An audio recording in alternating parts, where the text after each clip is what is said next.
Good evening and welcome to the Star Chamber Show live podcast. It is episode number 442, and it is a great night here in central Kentucky, Lexington, to be specific, where I, Stephen Zimmer, am broadcasting from. And joining me in the co hosting chair tonight in just a few minutes, she's running a little bit behind, is the vivacious, the loquacious, the wonderful Holly Phillippe. But as I said, she will be joining us in just a few minutes. Chat room is open, and it looks like a lot of you are logging in already. It's great to see. Great to see. I see that tonight's guest is already in the chat room and on deck. So yes, we'll definitely look forward to talking to tonight's guest and bringing you a great show. It's going to be another good one tonight for sure as we ramp up to the big holiday week, Christmas through New Year's. And of course, we got the amazing D.L. Hearn, Dewan Hearn, Moon, yes, who got some good news from us today, of course, which I know he was very excited about. And award-winning screenwriter and author Carol Preflatters is in there, I see. So yeah, we're getting a good crowd in there tonight. And yes, looks like we are going to get ready in just a few minutes to have our guests. But before then, the show is affiliated with the Imaginarium Convention. So I always want to give you guys the latest updates that have happened in the previous week. And it has been a big week, folks. A very big week, as a matter of fact. So, yes, I'll go over all the guests with you, but we had two new panelists. We had two new spotlighted guests and a big announcement. We had a great Imaginator announcement. So, first of all, I'd like to welcome back to Imaginarium a couple of favorites. Author, editor, and poet Karma Haley Shoemaker, and also author Shiloh Walker, who also writes as J.C. Daniels. Very excited to have them both back, and they are both official panelists. Also joining us this year as a spotlighted guest, or I should say returning. Definitely you see this individual performing and giving his all in our evening entertainment. And that would be award-winning artist, poet, filmmaker, actor, and podcaster Jason William Allen, who just got a gorgeous new poetry book released with his artwork in it as well. So he's one of those great talents that can write as well as do illustrations. So looking forward very much. And of course, he's one of the founders of Hallowed Hills Entertainment, which the great Moon Dewan Hearn is also a part of. And they've always got great projects in the works and up on site. So definitely check out their YouTube channel and give them your support. Definitely worthwhile. And earlier today, yes, and of course we think of Moon every time some possibility like this comes around. So I was hinting at it last week, and yes, we do have an AEW and Ring of Honor independent professional wrestler coming as a spotlighted guest, and he performs under the name Beef. You heard that right, Beef. Love it. Always puts a smile on my face when I say it. He was new to AEW Ring of Honor this past year, and I'll tell you what, he's very exciting in the ring. You know, big guy, 6 foot, 250 pounds, and gives his all. Recently made he made a Rampage AEW debut, and with his second cousin Anthony Henry, and he also, by the way, in another promotion, won the AAW Heavyweight Championship back in June of 2024. So yes, we've got a great individual coming. Professional wrestler Beef, and yes, folks, if you're wondering why that makes sense for a writing convention, it's because pro wrestling and sports entertainment are all about storytelling and character development, and you can get unique perspectives from people who are heavily into wrestling or are wrestlers themselves. So Beef will be giving his insights on his character development and the storytelling in professional wrestling and sports entertainment. And that's going to be a lot of fun. Last year's wrestling and writing panel was a lot of fun for sure, and I know folks really enjoyed it. And so, yes, we are looking forward to having Beef join us. Now I saved the big announcement for last, and this is a big one, folks. This is a big one. Very excited. And Holly is, yes, very excited. She's yelling at me down the hallway because she is on her way to where she logs into the show, and she's going to get on the show in just a second. This also happens to be one of Holly's favorite authors, and this was a great development for the convention. But we have joining us #1 New York Times and #1 USA Today bestselling award-winning author P.C. Cast.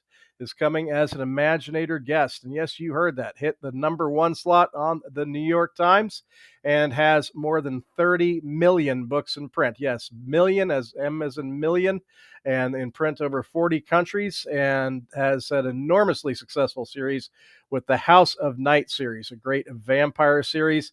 And her novels have been awarded the prestigious Oklahoma Book Award, the YALSA Quick Pick for Reluctant Readers, the Romantic Times Reviewers' Choices Awards, Booksellers Best, and many, many more. Yes. There are just tons of awards that PC Cast has won. And Holly just joined me. So, yeah, I know, Holly, you'd want to comment a little on this one. Oh my gosh. So, I have followed PC and her daughter, Kristen. They co wrote the House of Night series, which we just call it HUN, HON, right? Us fans. So, yeah, I've been like following her career for, gosh, probably near 15 years, I guess. I mean, I've read the entire House of Night series and all the novellas and all that like over a decade ago. And I'm just ecstatic. The past couple years didn't work out for her to be able to come, and now it worked out. Kristen can't be joining her because she's really busy with some things, but PC will be, and I am beyond excited for this. and giving a workshop too, Holly. Yes, She she did. was working one out with you. I'm working the details out with her. It's going to be something on the craft, some kind of craft of writing. So Mhm. we're discussing it, and she really wants to do a workshop that is really going to cater to the needs and wants of our attendees. So, Mhm. um, I gave her some insight, and we're going back and forth on a few things and planning. And Mhm. yeah, it's going to be phenomenal. And will be featured on several panels as well. She loves to teach. She loves Yes. to do panels. Perfect fit for Imaginarium. And let me tell you, folks, I mean, if there are anybody sitting on the fence out there, you just got to show them our headliners. I mean, we have Heather Graham, multi-genre author, sold, well over 60 million books. Of course, the great Jonathan Mayberry behind, V Wars, and the editor of Weird Tales magazine and New York Times bestseller. We've got Steve Alton, the author of the huge Meg series, which is the first two movies have grossed almost $1 billion theatrically worldwide. And now we have PC Cast, who has sold over 30 million books and been #1 on the New York Times list coming. So, yes, I mean, that's just the headliners. I mean, we have over 100 And great. sharing their wisdom. Yeah. They're Hmm. not just coming to do signings, Nope. they are coming to share To their teach wisdom and give and insight. network and Hmm. teach and mentor, and you'll Hmm. be able to ask them questions and spend some time with them and talk to them. And yeah, I mean, this is a chance of a lifetime. I mean, we've got a banger lineup this year. It is, and yeah, and by the time of the convention, there'll be over 200 spotlight guests and panelists participating in programming. Right now, there's well over 100 of those up, and yeah, please do browse them. They are amazing people, and you'll even notice a few of the people that you hear us mention on the show who are your regular listeners too. Yeah, Carol is going to be there, and Moon's going to be there, and it's going to be just great. And hopefully tonight's guests will be able to rejoin us back this summer. So yes, we'll find out more about that just shortly. But yeah, it's going to be great. And so spread the word. Definitely spread the word. We've made a special graphic today that celebrates our four big headlining guests and put it out there. So download a copy of that or copy that graphic and get it out there. Get it out there everywhere because this is going to be a great year. Just Yeah, an yeah. absolutely fantastic year. You don't want to miss it. It's going to Very be absolutely excited, great. and I've got some wonderful, wonderful workshops and panels Oh yeah. in the mix. I was planning to I, announce some of those this week, but then all of a sudden the PC yeah, cast development happened, and you well, can't, yeah, can't overlook that. So I mean, you had to no, get that out there. I did So add I did add a panel. I don't know if I put it on the programming list yet, but I'm going to, so you can get a sneak peeky, everybody, or a sneak heary. Um, it's going to entail romance across genre. So writing romance across genres and blending, genre blending. This will be a good one for Sandy Linder. Uh, you mentioned she's the genre blender. But yeah, writing romance, by blending genres. It's going to be interesting because it's a common thing now. I mean, people, you got contemporary romance, but if you cross genres and you blend here, you're going to pick up different um, readers, because you're going to pick up, if you're doing a mystery romance, you're going to pick up some mystery readers, and they're going to be like, oh, this is pretty good. I might read some of their romance, or some other their titles, and vice versa. You might get your romance fans, if you write a lot of romance, saying, "Oh, I like this mystery and suspense. I might check some more of their other stuff out." Um, yeah, Mhm. it's just tapping into a new audience. It is. It is. And speaking of Sandy Lander, the genre blender, we want to recognize the folks who brought you tonight's show. And tonight, of course, it's Sandy Lender and the fine folks at Per Bostet Publications. So I will give you a little bit about Per Bostet, and then we'll give you a little bit about Sandy, and then we'll go right into our great conversation tonight with an amazing guest. So Per Bostet Publications is a small press based in the Louisville metro area, specializing in speculative fiction and other outside-the-box books. With 40 titles in print and ebook formats and a handful of audiobooks, Per Bastet offers a little bit of everything. Check out Frenemies in Space, Marian Allen's new science fiction short story collection featuring return character smart mouth Connie Phelan, or try Michael Dabney's latest David Blaze mystery, A Deadly Game, a prequel set in 1984 Philly. You can find these titles and more at perbostetpublications.com, at Amazon, or you can find the press in person at Kentucky and Indiana book fairs and conventions. Per Bostet Publications, where timeless tales unfold. A big thank you to Sarah Marian Allen, and T. Lee Harris, the literary triumvirate, as I call them. Or you can also call them the literary trifecta. They are just, you can't go wrong with Per Bostet. So, yes, we're going to go over right now and recognize the great Sandy Lender, the genre blender.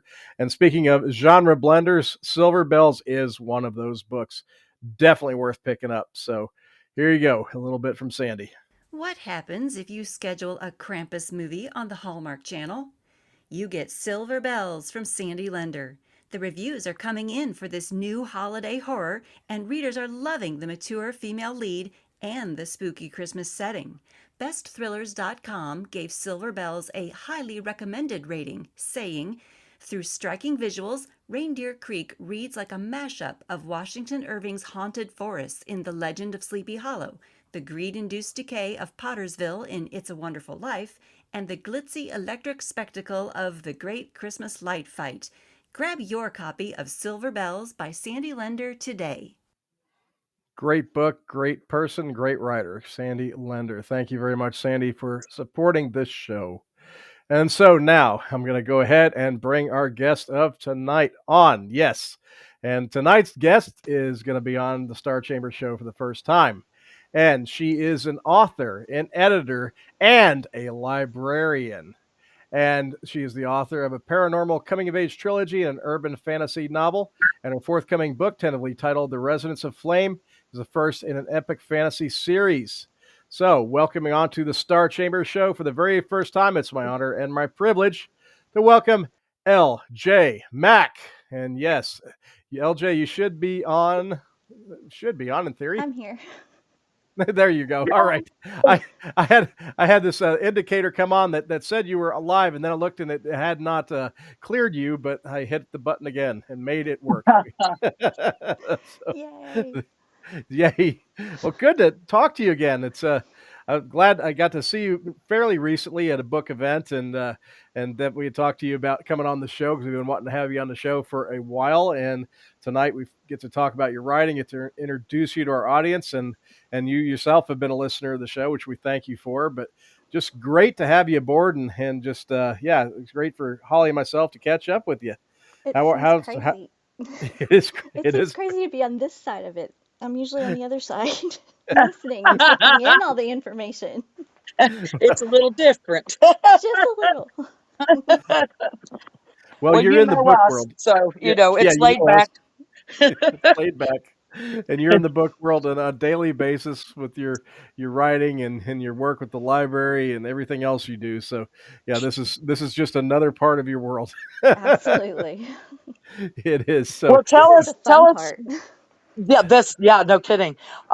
Tell us about your new titles. What you got coming out, or what just come out, and little synopsis so people can get to know what you write. Sure. I have been away from publishing for a while, and I've been quietly working on this big epic fantasy series with dragons and politics and craziness, and it's just huge. And there are parts of me that still feel like I'm not ready to write it yet, but I'm working on it slowly. And in the meantime, I have a secret project that I've been working on for the last month or so, and so I'm telling people about that for the very first time tonight, really. It's a romantasy. So you were talking about your romance crossover panel. There you go. It's a romantasy. Part romance, Nice, mostly fantasy. nice, nice. What a love it. segue. No Nice. kidding. Perfect timing. Jeez, I didn't even plan that. Wow. Yeah, like I said, it's been a big secret. So this is the first time I've been talking about that one. I'm tentatively calling it Fade Away. Okay. And the main character is a siren. Ooh. So yeah, that's lots of fun there. I hope.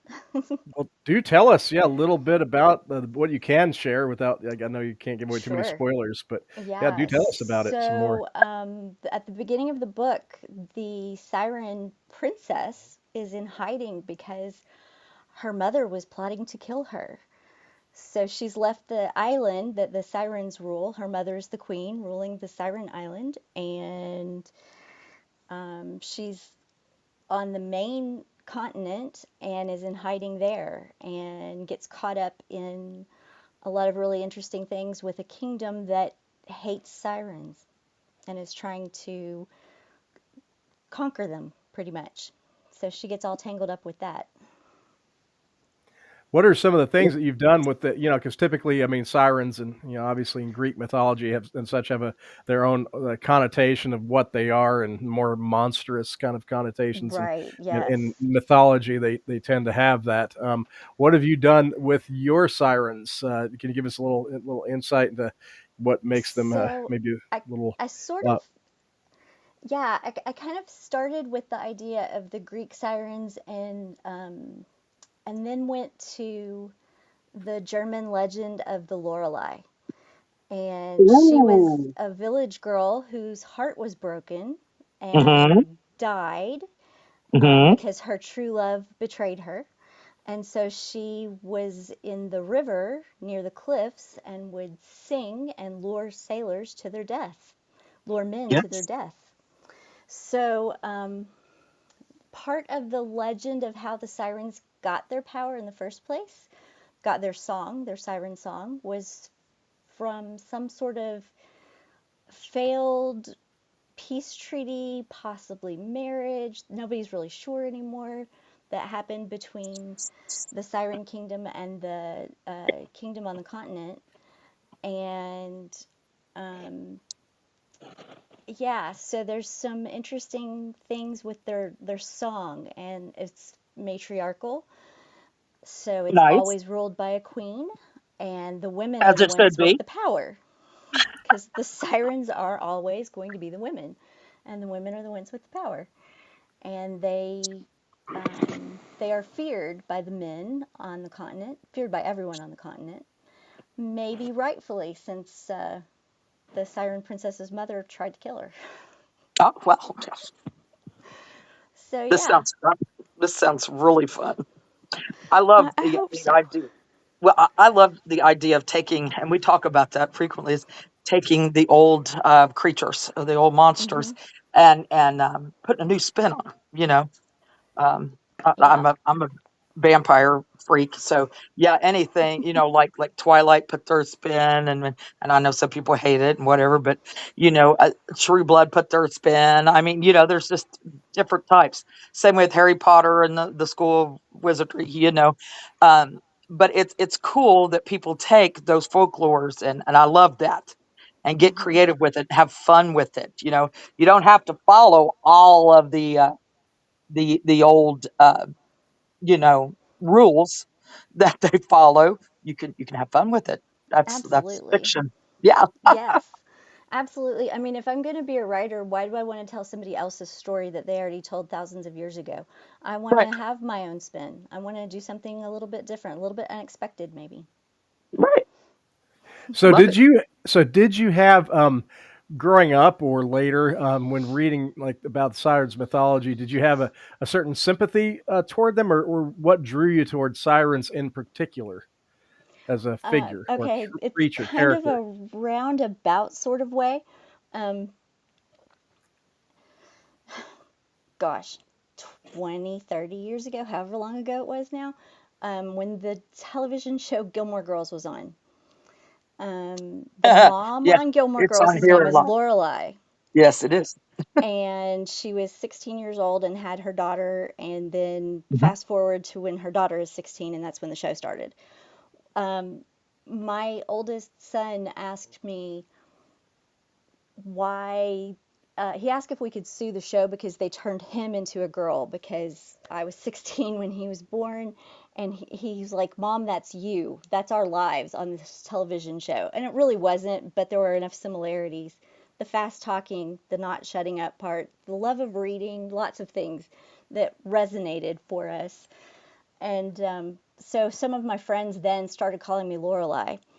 And because I already had that nickname, I started looking into the meaning of the name and into the German mythology, and then followed it further back to the Greek mythology. So it sort of happened in a reverse kind of way. Had the name before I knew what it really was. Nice. Hmm. Nice. Nice. Well, And well, and of course Lorelei, um, my my real name is Laurel McKinley, and that's what my young adult books are published under. And so Laurel is unusual enough in itself that the name Lorelei kind of stuck as a nickname. It was close enough to my real name for people to confuse the two. Nice. Very cool. Very cool. love And it. so yes, you've gone on now. You've developed developing a novel on it. Now, is the novel going to be the standalone or the first of a series? I think it's going to be a standalone. I don't plan on it being more than just a standalone. Those are famous last words, I think, for a lot of Oh yes. writers. But yeah, the part that I'm most scared of writing, the part that I'm not sure if, well, the reason I've never written romance at all before is I'm not great at happily ever afters. Something about true love never having worked out so well kind of makes me a little. I don't know if I'm prepared to write a happily ever after. Yeah, and on on romance, oh man, them readers are a particular group, and that ending better be happy or they're not happy. Exactly. Exactly. Yeah, the You can get mainstream, away with right? happily for now, but there's got to be a Yeah, promise of a happily ever after in there somewhere. that's right. Yes, That's right. yes, That's they why, are. yeah, blended the genres that works out. Hmm. Yeah, then that you could say, hey, it's a genre blender. Hmm.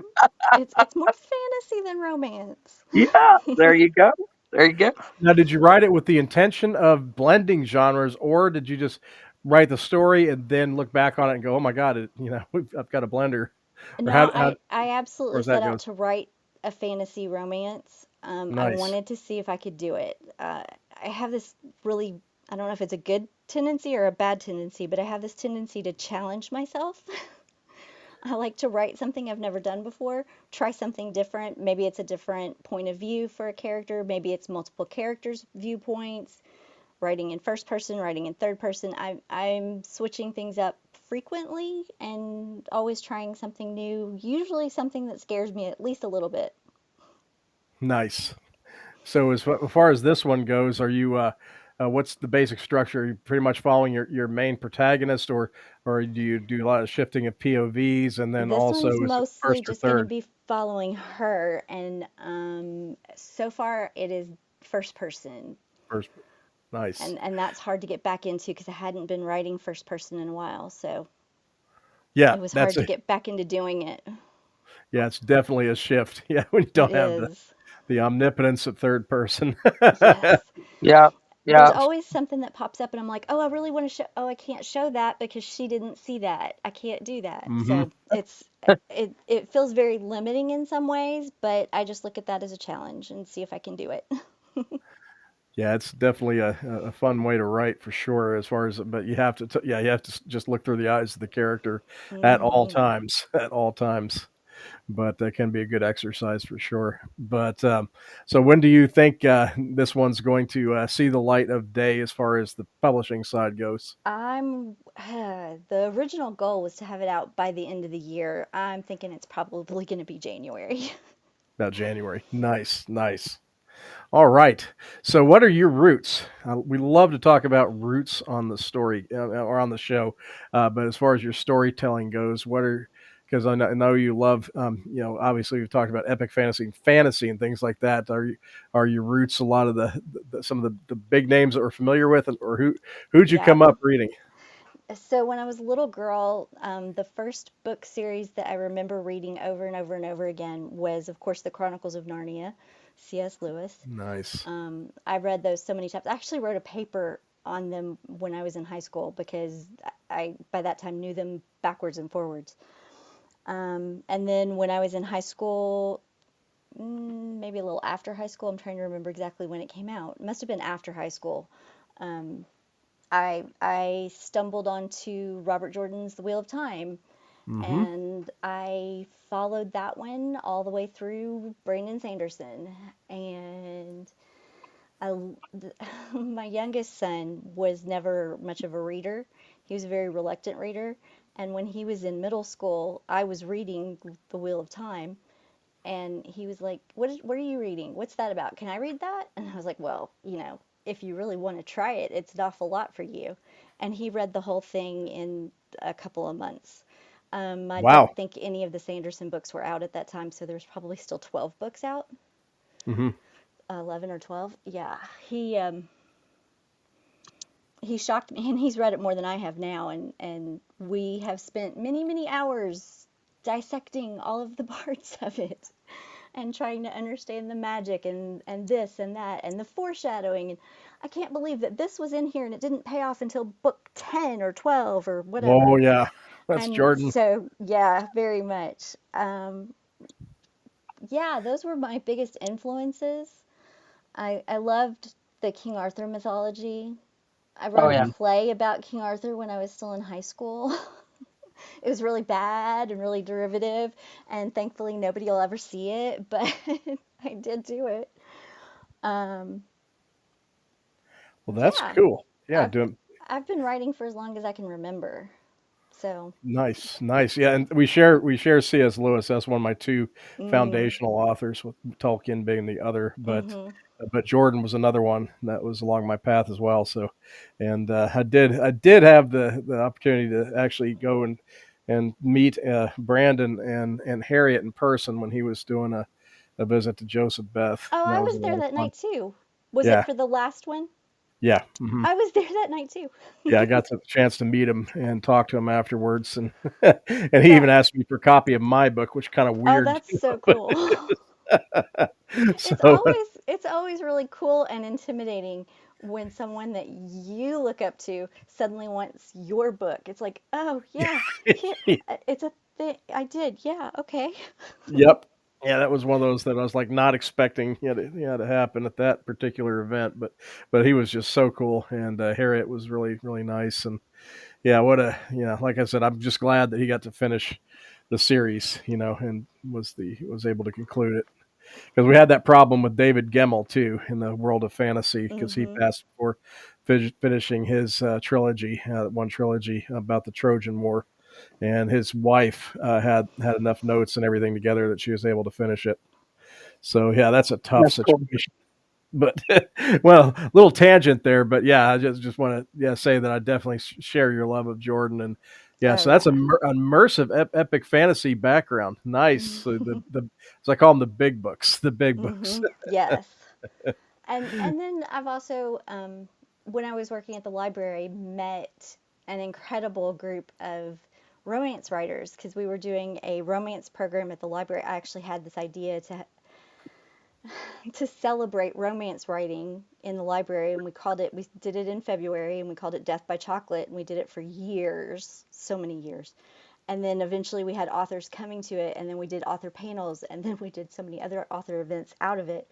But I met an amazing group of local to Kentucky romance authors, including Chastity Bolin and Hallie Bridgman, who both are Yeah. regulars at Imaginarium, Yes, Yeah. and love them so both. many others. But they were hugely influential on me and my writing and getting it out there. But I could never quite manage to fit in exactly because I wasn't writing what they were writing, and so some of the marketing advice they would give me didn't quite cross over for Mhm. what I was writing, which is one of the big reasons. There were two reasons why I ended up at Imaginarium 2 years ago in 23. I had been out of writing for a long time and I needed to get back into it. And the only way that I really knew how to push myself was to come to Imaginarium and immerse myself in a weekend full of writers and creators. That'll do And it it. was great. And Yeah. then the other reason why I wanted to be there was because I was looking for writers who wrote what I wrote, more fantasy Mhm. writers and less romance writers, which I We've got love my both. romance Yeah, writers and I read romance, yeah, but I needed to find some fantasy writers. And in 23, Terry Brooks was there. yeah, Yes. yeah. That wasn't too bad. Yeah. I was like, But well, it was like a sign from the gods, like, you must go to you must Imaginarium. go. That is cool. Because I it's been several years since several years since the event where I first met you, but you had put on Hmm. a great library event in Woodford County, and that's where I had a great time. I was telling you, hanging out with Chastity Bolin, and Hmm. was there, and Jessie Coffey, who I just think is Yes. the greatest, and I just love her too. And we yeah, we had such a good time at that. It was such a great day, and I'll never forget that. But that's where you and I first met. That was Hmm. before you had kind of quit writing for a while, and so I'm glad that you yeah decided to come back to yeah and get recharged, and that we were a part of it, at least with the convention. So There that's were, good. Yes, that's what we th- like to hear. absolutely, there were a lot of life changes that happened in that period Right. where I stopped writing. I mean, my last book that I published was December of 2019. So there was this little worldwide plague thing that happened in Yeah, 2020. yeah, that thing. Yeah. Um, yeah, that just that. And then I changed jobs. Just before that, I was divorced. My father died. My mother died after that. So it was just a Good lot of grief. life. Yeah, it was Mhm. it was it was a Wow. rough go for about 6 years. But yeah, Oh man, I'm so um, sorry. Jeez. no, it was kind of crazy, but life. And now I'm on the other side of all of that. I'm writing again, and I'm very happy to be writing again, and I'm excited about coming back to Imaginarium. Well, there you go, folks. She is coming back. we were we didn't want to say for certain before the show, but that's good Yep, news. I We I were just hoping. have to get my table after the new year. Sounds good. And we're like as you see, we're doing our best to provide you with a lot of great authors to meet and pick their It's brains. gonna be amazing. I'm Yeah, so excited for this year. we've got some pretty big fish like Steve Alton, no pun Yeah. intended. Hmm. Uh, Mr. Meg, the Meg man, yes. But And when I worked at the library previously, the library in Woodford County, I was cataloging the books, and I cannot tell you how many PC Cast books I have cataloged. I've yes. nice. cataloged like Yeah, all you of the mentioned House that. of Night, Oh Yeah. all of yes, them. ma'am. They're phenomenal books. Hmm. If you have Oh, not I've read I've them, read them. I was going to say, you've I've not. definitely Please read them. do. They're And awesome. well, they were part of, in an interesting kind of way, they're part of what inspired me to do my YA trilogy, because my YA trilogy has vampire in it. Nice. Mm. Well, then Well, I'm going to have to definitely check that out. That's my favorite thing to read for comfort reading is Mm-hmm. YA vampires. That I love Stephen that. knows that's I mean, exactly my comfort read, and between I have them everywhere, all over oh the house. yeah, she between does. Stephanie Meyer's Twilight and then Yes, PC ma'am. Cast's House of Night, those were the two things that made Yes. me absolutely push and write the YA trilogy. Good. Nice. It's not like theirs. It's very different, but they're the Yeah. reasons I wrote it. Right. Because of the spin. As I Hmm. said, the spin PC took Oh uh, yeah, on her. I mean, wow. And her world building, wow. I it was mean, incredible. Yeah. it just goes on and so much depth and so much thought had to go Hmm. into those backstories. I mean, there's so many different characters. So yeah, that it would be easy to yeah, be inspired from that. Definitely. Most certainly. Yes. Well, something that comes from or something that has depth to it, though, would appeal to someone that has a epic fantasy love like Laurel has. So, I mean, yeah, the depth would definitely be an attractive thing. Yeah, for Hmm. sure. Yes. Because Hard to start on. Yeah. there's so many titles, and then you've got the novellas, which I've read all Yes. them too. And then I even have the pledging handbook. Oh yeah, I've got it too. that's cool. And that's when I told Steve about it. Steve didn't know PC because he doesn't read a lot of vampire Sure. fiction like me. I devour it, and I'm like, Steve, no, you don't realize the House of Night is amazing, and it's right to me. I'm an Anne Rice fanatic, and Lestat is always going to be my beloved, no matter what. But right below Anne is PC Cast, so that's high up on the bar, you know. Yeah. Mm. And that's what I told him. I said she's an amazing writer, and I'm so glad to hear that she inspired you. Yes, That's cool. definitely. I will That's cool. I will probably fangirl a bit. I know it's gonna be hard. It is. It's gonna be hard. That's what I said. We meet all these people, and I don't fangirl. I have to stay professional and all that. But Right. Well, they're so yes, nice. The people we've brought. I mean, they're Mhm. so easy to talk she's to. so So, down to earth.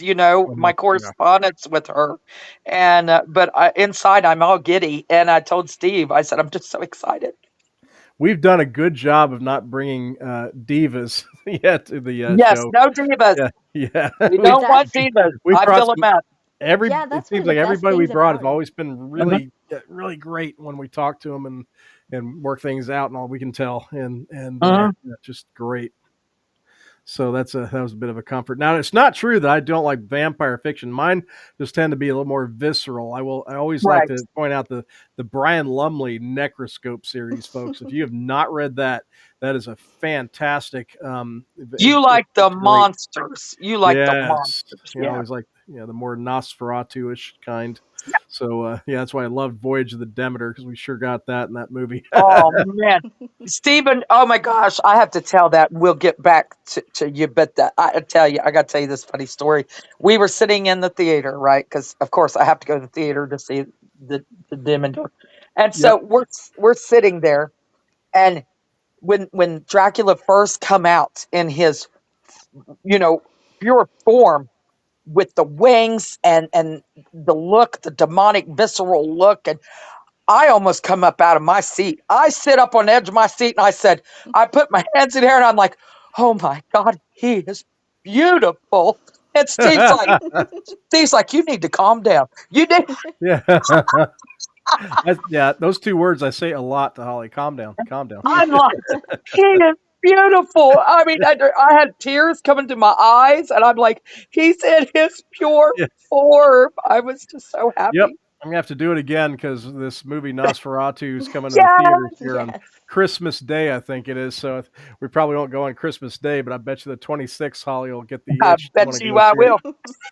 So yeah, but I like the more monstrous ones. But then there are some elegant ones I love. Of course, my dear Nandor, the Relentless from What We Do in the Shadows, Do you watch that, and which LJ? God Do was you watch good. that? Mm-mm. No. Yeah, no, Oh, you need to.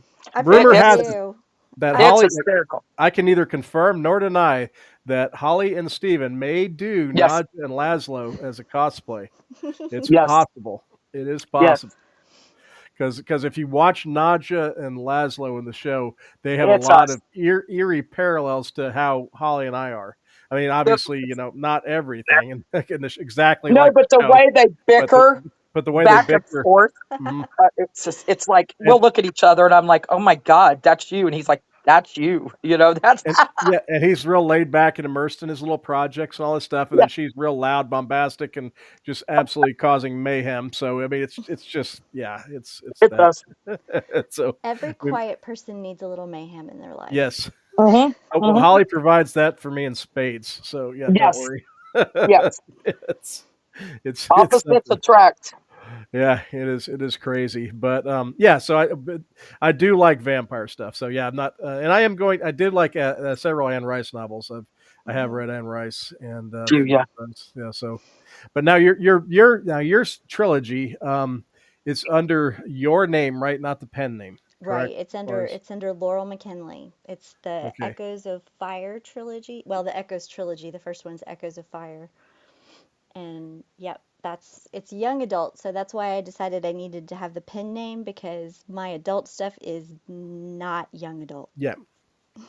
So now you've got essentially two brands, for lack of a Yes. better word, of your fiction now established. Well, And that's and cool. my young adult stuff is extremely, I mean it does have the vampire in it, and my mom couldn't handle reading it because there was a vampire in it. She was very much a she did not do fantasy of any sort, and Mhm. sci-fi confused her. She would see the aliens and say there were monsters, and she was, yeah. Mhm.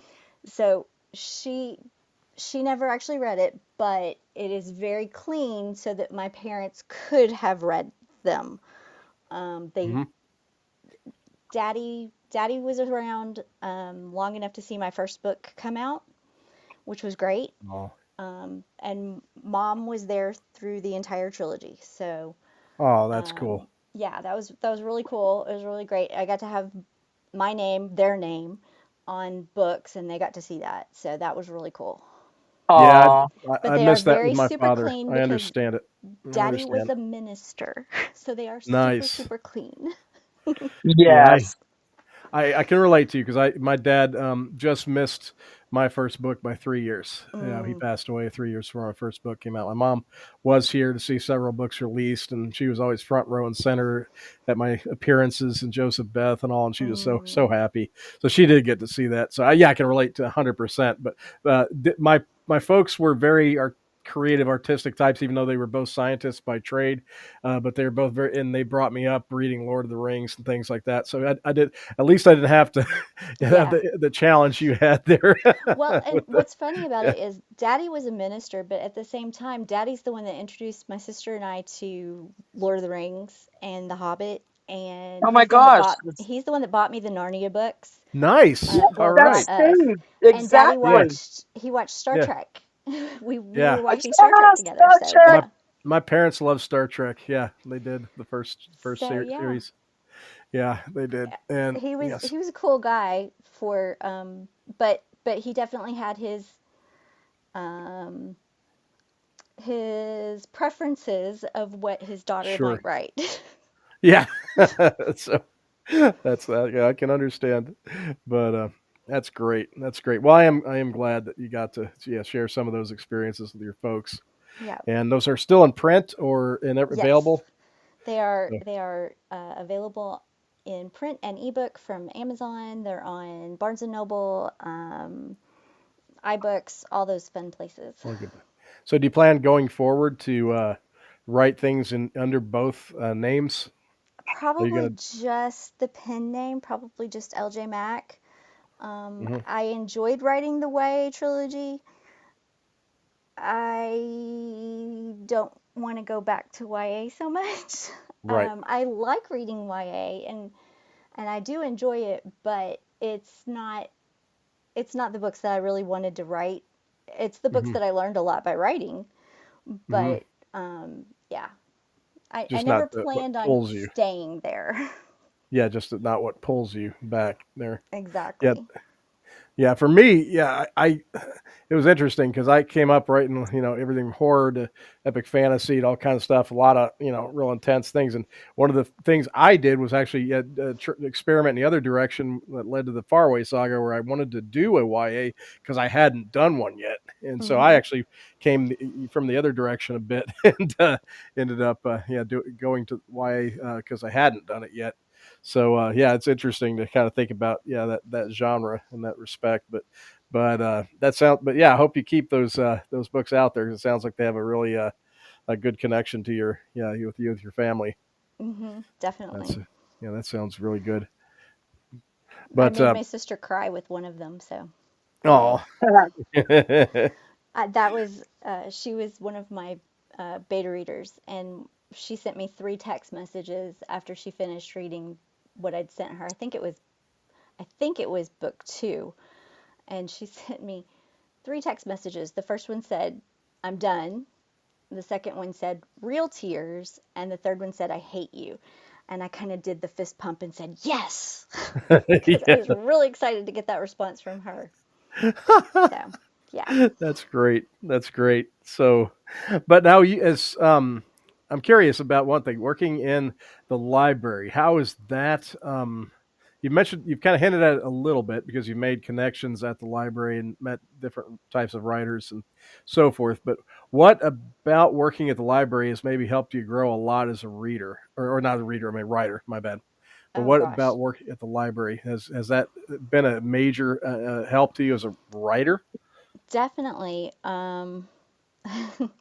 When I was working at Woodford County, which I'm no longer at Woodford County, I am now at Lexington Right. Public. So yay, You're Lexington. Lexington. Um, Yes. I gotta get in there. I need to bring my grandkids. They're homeschooled, oh, and we need to get absolutely, them in there. Hmm. absolutely. I when I was working at Woodford County, I did a little bit of everything. So I was running writers group. We met weekly. I was running the author events, and I had those 3 or 4 times a Hmm. year sometimes. Hmm. Um, and also working at Woodford County, my editor that I worked with was one of my coworkers. She had come from a very interesting background as a nurse and as an editor and a librarian. And I was like, this is No, she's just had this amazing career and amazing life, and she's sounds like been me. a fabulous editor for me. So that was really cool. And then the the girl, we started on the same day at the library, and her name's Heather, and Heather designed my Echoes covers. She actually ended up doing 5 covers because there was the 3 novels and then 2 short stories that connect book 1 and book 2. And she Hmm. did all 5 of those. She was the graphic designer at the library, so she was doing all of the library's marketing and media. And then she did my book covers, and I think they're beautiful. They are. Um, Yeah. they're just Yeah. they're so I've seen them. amazing. So yeah, she was fabulous, and she is now actually the assistant director of the library. So Oh, that is awesome. yeah, we kind of moved around a little bit together, but Well, it was pretty cool. Holly and I are sure glad you're here in Lexington. Yeah, because this is our hometown. So Oh yeah, Yes. yeah, we're glad you're part of the gang here. So, but that's a big system you have here, though. I mean, that's a it is. lot of activity. What are your just curious? What are some of your main responsibilities these days in Lexington? Well, what's really interesting is that these days I don't have a whole lot of hats to wear. I'm working in the collection services department, which means I'm actually the one buying the books now. I buy the books for the children's department and the teen department. And what was Cool. really cool is when I came home from Imaginarium this past summer, my boss, the collections development manager, had me purchase some of my books for the library collection, and I was like, "Oh, thanks. This is cool." So yeah, That is it's awesome. it's very weird. I mean, I remember cataloging my books in Woodford County, and that was a very surreal kind of experience because I would sit there and I would look at the books, and I'd written them, so I knew what they were about, but I'm looking at all this information that you have to put into the catalog to catalog them, and I'm looking at the copyright page in my own book, and I'm going, what is wrong with these stupid writers? Why don't they give me the information that I need to catalog this? And I'm going, it was me. I'm the stupid writer. Oh, And I that's funny. have the information right here. But yeah, it was That is funny. funny. That It is really funny. was. That's cool. Now, as far as the coming year goes, you've mentioned that going to have possibly a title out in January. What is beyond that? I know you mentioned you're going to come to see us at Imaginarium, but other Yes. events. What's your game plan for the new year? Since we're almost to the new year. Oh, we really are. I really should have a better game plan than what I have right now. The only thing that I have on my schedule for sure is Imaginarium. I am doing a podcast for the library. My boss has Nice. asked me to do the library's podcast. The library's kicking off a sort of revitalized, it's called Turning the Pages. And it's going to Cool. be all about books and authors because, that's what the library does. And Yeah. I'm going to be the first guest in this newly revitalized podcast, and Neat. that should be out in January, I think. Very cool. Yeah. And I don't have any other events planned yet, but never say never. I might pop into something. Who knows? I am definitely getting this romantasy fade away out. I really would like to get the first book of my epic fantasy series out this coming year. We'll Hmm. see how that works. Um, and then I do have this other book that I have. It had previously been published. I pulled it from publication, and I now have it with a really fabulous editor to see if he can Hmm. figure out what's wrong with it. Wonder who that might be. I wonder. Yes. I wasn't going to say anything, but yeah. Yeah. but, So but yes, another project. Yes. if I can figure that one out and get that one, if he can figure that one out and we can get that one all sorted, that one I'll probably go back out too. So in other words, you have another title coming. Well, it should be coming out next year. Yes. Yeah. I'm just going to say, yeah, I'm confident you will. But Oh, yay. that's cool. Well, hey, I mean, that's sounds like you're coming right back into it, though. I mean, you've potentially got 3 titles, rolling out next year. So yeah, you're diving into the Yeah. deep end of the pool again. Yeah, Mm-hmm. that's as far as the publishing path goes. That's It's a that's lot. great. Yeah, that is. Well, especially Well, yeah. we don't get too many librarian authors, so that's cool. And I do have one question for you though. If you would elaborate for our listeners, because a lot of our listeners are writers of all areas of writing and in different places in their careers and such. Um, what is the best way to get your books into a library? So I tell everybody this. The absolute best way to get your book into any library is to have your fans request it. Because if your fans are already part of the library system, which if you have good readers, they probably will be, and they request it, the library will look at it. And if depending on now every this is the tricky part, every library system is different. In Kentucky we have 120 counties, so we have over 120 library systems because sometimes you get a county one, sometimes you get a city one, sometimes you get a city and a county one. Kind of think like the school districts, everything is independent. And so each library makes its own choices. And then for every state, they have multiple systems as well. And every system does things just a little bit differently. We, at Woodford County, we set up an Amazon account so we could buy from Amazon. So we could buy those indie authors whenever we wanted to. At Lexington Public, we also have Amazon accounts so we can get a hold of books. But and we do have some independent authors in the library. Absolutely. I mean, I'm one. Kathleen Brooks. We definitely have some. She's New York Times bestselling romance author. She's in the library, and I I would put money on. I don't know this for a fact, but I would put money on the fact that it's because somebody asked for those books. Hmm. That's the very best way to get your books into any library, is having somebody asking for them, because there are so many books out. I mean, I'm sitting here ordering books for children and for teens. There's only so many that I can look at in a day.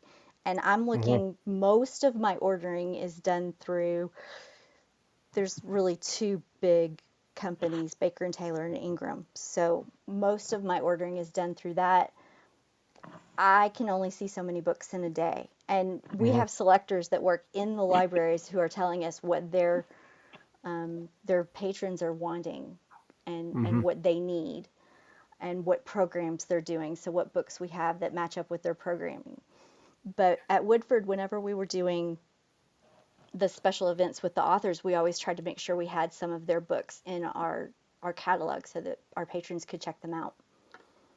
Nice. Hmm. Well, thanks for giving us a picture of that. Yeah, because we haven't gotten to ask that question, obviously, too often on the show. So, Sure. yeah, that's really appreciated for sure. Now, as far as your platform goes, as far as where you want people to connect with you, what have you got established for folks listening? So I am on Facebook as LJ Mack. I am also on Facebook as Laurel McKinley, but shh, don't tell Facebook. Something about only having one, I don't know. I'm also on Twitter as author LJ Mack, and Instagram as author LJ Mack, but I'm very rarely on either of those. I'm trying to be on Twitter a little bit more. I need to still join the Blue Sky. Yeah. I'm Hmm. so bad with social media. I just don't have enough hours in my day to do everything. Yeah. No. And social media is the one that kind of falls off the most. Trust But me. I'm on Facebook and most days. So, I understand because I have to be on a zillion platforms because of Imaginarium, and of course, writing for so many, having so many things going on, and it's tough. It's tough yes. to keep up with them all. And, but yeah, because I'm on multiple platforms. Oh, yeah. But yes, but that's good. All right, so folks, yeah, check out Instagram and Facebook and X, Twitter, Hmm. as far as for right now. So that's, we'll make sure that folks definitely follow you because you sound like you got a really exciting 2025 just ahead of you. But I hope so. yes, now what? Now one thing Holly and I want to make sure of is that we talk about anything that we don't want to miss anything that you wanted to talk about tonight. So give you a window to bring up anything that we haven't mentioned that you might want to talk about. I think we've mentioned everything I want to talk about. I'm talking about my surprise romantasy book that Yes, hopefully is the very next thing coming out. That was the big one. Everything else is, we've got it. Yep. hey Holly, that's a Star Chamber show scoop. We love those. Love it. Yeah, Love it. some days we get scoops. Other days that we will come up with some crazy ideas on the show that a guest will actually go off and use. You Oh, never yeah. know what's going to happen here on the Star Chamber show, but That's why it's so fun to, it's, to listen every week. it's an adventure for sure. But I'm sure that like I said, looking at what you got going on, you're going to be back talking to us sooner than later, as far as when you get some of these new projects rolling out and everything else. But yeah, we I'd love definitely to. definitely appreciate you, and I have since the first time I met you in Woodford County at that at authors event you held. Still, Oh, it was yeah, great to fond have you there memories. because, I mean, you invited me to Imaginarium that very first time we met, and I've been like kicking myself for not doing it ever since. Back then. But I think it took me getting to where I was last year in July of 2023 to be ready to jump back into all of this. And Yeah. I'm super excited about moving forward in the future, and I'm super excited about being back at Imaginarium. Well, thank you. We're glad to have you, and definitely Yes. makes our day when we hear that it's somehow been a bit of help and inspiring and recharged you. to Oh, get absolutely. back in the creative race again, and also glad, like I said, because I can relate to going through rough patches and getting knocked off your center creatively, and I definitely Hmm. can relate to that, and so I'm really glad to hear, yeah, that you've get back in the race again on the creative side. That's exciting, and you sound very fired up. So watch out, Definitely. watch out. So Holly, is there Honestly, any? Oh, sorry. well, I was gonna say honestly, Imaginarium was the big change for me, and in a lot of ways, Imaginarium was absolutely life changing for me. It Oh, changed my outlook and it changed my confidence. Oh, thank you. I'm really it's glad to hear awesome. that. That It's, that makes the blood, sweat, and tears worth it, as I say. oh yeah, yeah, yeah. There's a Believe me. reason we go through this. It's definitely not making us rich. That's for sure. No, no, It's I God, Yeah. no. Well, Good and God, having you done don't the even want to know the hits we took the first few years we did it. Oh, It was no. Having done the painfully bloody. programs, the yeah. programming that I did at the library, I have like the tiniest little inkling of what you all do to get all of this together. And I mean the tiniest little bit. And I don't know how you manage to do it all because it's It's amazing what you all have pulled off one day every at a year. time. Literally, it's one One day. day at a time. Not And I looking at the start entirety. earlier every single year. And so far, knock on wood, I have been able to maintain full control over the programming and not had to, actually get people in and break things down and all this stuff. Me and Steve has actually, been able to guard that with our lives Hmm. because for whatever reason, my brain just loves programming. I guess it's the And you do such a great ADHD. job. Well, thank you. Yeah, she has a passion for it. She really I likes do. doing it. I love it. If I could Hmm. Mhm. program every day, Yeah. I'd be a happy camper. Yeah, she really enjoys that side of things, I but do. but yeah, it's like anything. It's like writing an epic fantasy novel. You don't think about the entirety of that 600-page book. You Yeah, focus on that Yeah. day's writing session, and piece that's what at a time. you keep your mind on that day, Yeah, and it's Yep. kind yeah. of like that, you know. So, Hmm. but yeah, it's an adventure for sure. But thank you. Now, Holly, do you have anything else you wanted to ask LJ I before think I think we I've wrap I've up? asked I've my questions. Yeah. Awesome, We awesome. we talked about a little bit of everything and I love it. We Well, did. thank I've you all learned a so lot tonight. much. I have Yeah. learned a lot tonight about you, even though we've we kind of know each other through the book world in the last Hmm. in the past, but tonight I've got to learn more about your roots and writing and all kinds of It's stuff. fun. So that's cool. That's what I love to hear. But thank you for joining us tonight on the show. I really do appreciate it, and we definitely want to have you back. And Thank you all so much uh, for having uh, me. I'm gonna turn it over to Holly to kind of close it out with you. But I just want to say thanks and definitely looking forward to the next visit with you. Hmm. Yes. Yes, when the new titles come out, definitely. Definitely. Absolutely. Great. Yeah. Um, Thank you for being such a great guest and Oh, thank you all. we will talk to you sooner rather than later. Hmm. And I want to tell all of our listeners, please check out LJ Mack's books um, online and find her on Facebook and Twitter, which is X, X yeah, now. X. Yeah, and reach out. She'd love to hear from you.